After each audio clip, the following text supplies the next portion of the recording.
Hey everyone, it's me again.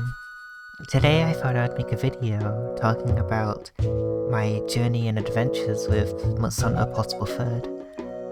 I started speedrunning in this game almost 2 years ago now, after I finished my speedrun of Mario 64 16 star back in March 6th, where I got my under 20 minutes speedrun, which was my goal back in the day.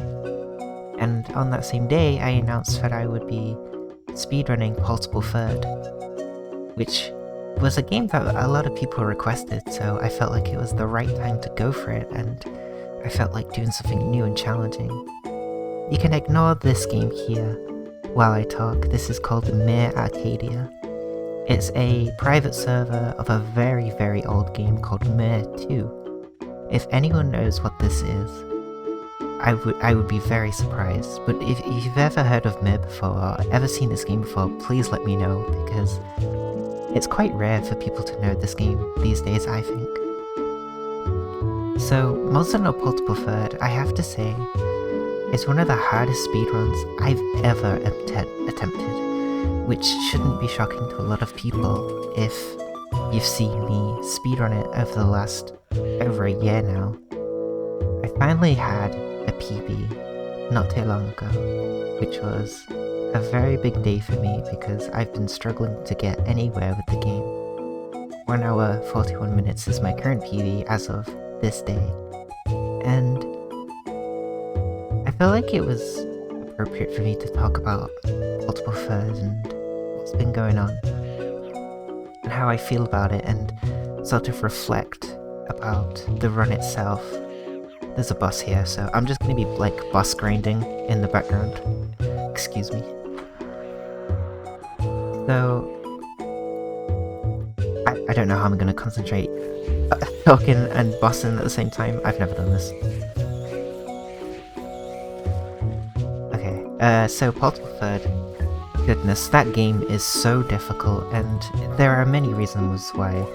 It is a very technical speedrun, but it's also heavy in RNG, which, again, if you've ever seen me speedrun it recently, or even not just recently, maybe even in the past or when I first started, it is a very strict, unforgiving, and grueling run to go through. Because, once again, like in the previous games I've speedrun, I have to deal with the peddler once again, the good old famous peddler to stop me in my tracks every step of the way.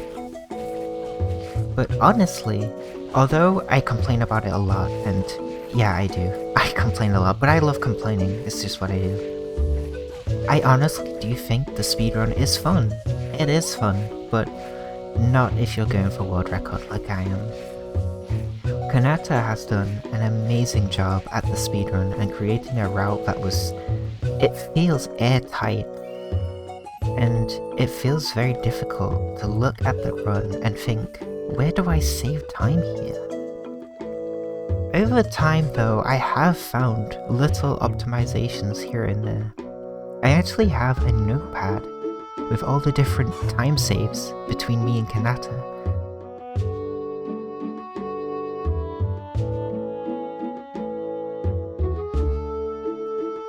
Leading the charge, that's a good example. Kanata's time of 2 minutes 56. I previously brought the time down to 2:38, and in my best time is 2:03. So that's 53 seconds that I'm saving on that one quest. Most optimally, that is. So, despite this though, you would think 53 seconds, that's huge. Which it is, it really is huge. So why am I struggling so much? Well, Kanata's late game in his speedrun is amazing. It truly is a great sight to see. The way he plays his endgame is very smooth, and it's very fast decision making. You won't see him stumble in the village very often, unlike me, who needs to soften out their late game, but that will come with time. I've gotten better, but practice does make perfect in these sort of situations. I think where I have a huge advantage over Kanata in this speedrun is the early game. quite often I will be saving time on the first split and the second split. I think my highest time save on the second split was almost 2 minutes over Kanata's second split, which is the end of 2-star, which is Kuropeko. I used to lose runs to him all the time, which is really cool when you think about it, because nowadays I get past him so often. It's a very difficult monster to beat, but it feels so rewarding just to complete every single quest. Which is why I think it's overall a really good run and a speedrun, but it's frustrating when you want world record like I do. Coming into this game, sleep bombing was sort of my thing. Freedom 2, Freedom Unite, you would sleep bomb a lot, and that's kind of what I became good at. Creating setups with bombs and sleeping.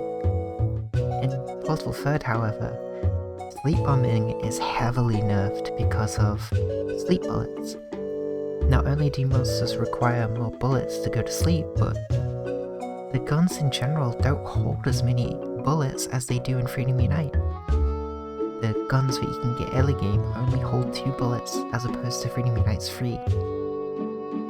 So you'll find yourself reloading several times more than you would in Freedom Unite.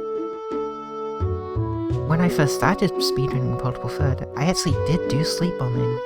I would sleep bomb instead of getting the hammer, so I would skip mining, so that's where I think I got lots of my time saved from. But of course, I would lose lots of time because of setting up my inventory, and sleep bombing itself was actually kind of slow because, again, the amount of bullets you needed to shoot, it was just too slow. It just wasn't working. But I did manage to actually get some time saves on some quests over Kanata using sleep bombing.